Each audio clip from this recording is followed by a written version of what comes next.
আসসালামু আলাইকুম রহমতুল্লাহি ওয়া বারাকাতু।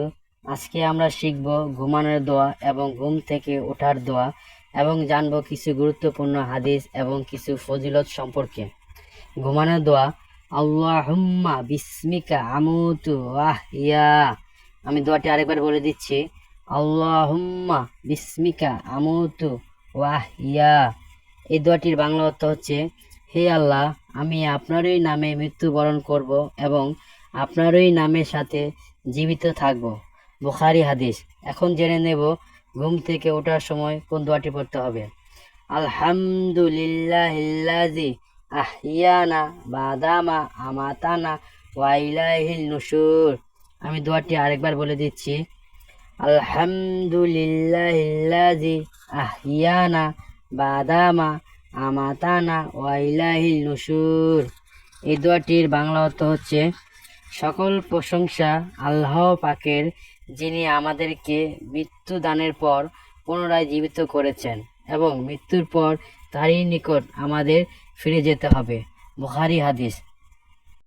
এখন জেনে নেব হাদিসের গুরুত্বপূর্ণ কিছু কথা। রাসূল পাক সাল্লাল্লাহু সাল্লাম বলেন, যে ব্যক্তি শোয়ার পর আল্লাহর নাম নেয় না, তার জন্য আল্লাহর পক্ষ থেকে লাঞ্ছিত নেমে আসবে। আবু দাউদ হাদিস। হাদিস শরীফে ঘুমানোর আগে কয়েকটি ছোট দোয়া বর্ণিত রয়েছে। সব দোয়া পড়তে না পারলেও ছোট এই দোয়াটি পড়া যায়। আল্লাহুম্মা বিসমিকা আমুতু ওয়া ইয়া। অর্থ, হে আল্লাহ, তোমার নামে আমি শয়ন করছি এবং তোমার এই দয়ায় আমি পুনর্জাগরণ হব।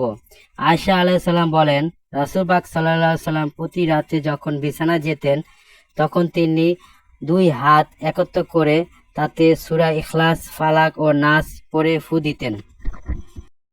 রাসূল পাক সাল্লাল্লাহু আলাইহি সাল্লাম বলেন, তুমি যখন শয্যা গ্রহণ করবে তখন আয়াতুল কুরসি পড়বে, তাহলে আল্লাহর পক্ষ থেকে সর্বদা তোমার জন্য একজন রক্ষক থাকবে এবং সকাল পর্যন্ত শয়তান তোমার কাছে আসতে পারবে না। বুখারী হাদিস।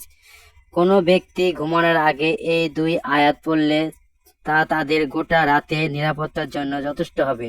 রাসূল সাল্লাল্লাহু আলাইহি সাল্লাম ইরশাদ করেন, যদি কোনো ব্যক্তি সূরা বাকারা শেষ দুই আয়াত পাঠ করে তবে এটাই তার জন্য যথেষ্ট।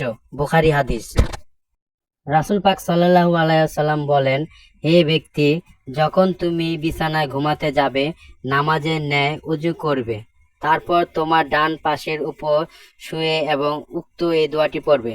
তারপর রাসূল সাল্লাল্লাহু আলাইহি ওয়াসাল্লাম বললেন, যদি তুমি সেই রাতে মৃত্যুবরণ করো তবে তুমি ইসলামের উপর মৃত্যুবরণ করবে, আর যদি তুমি ভোরে ওঠো তবে তুমি কল্যাণের সঙ্গে উঠবে।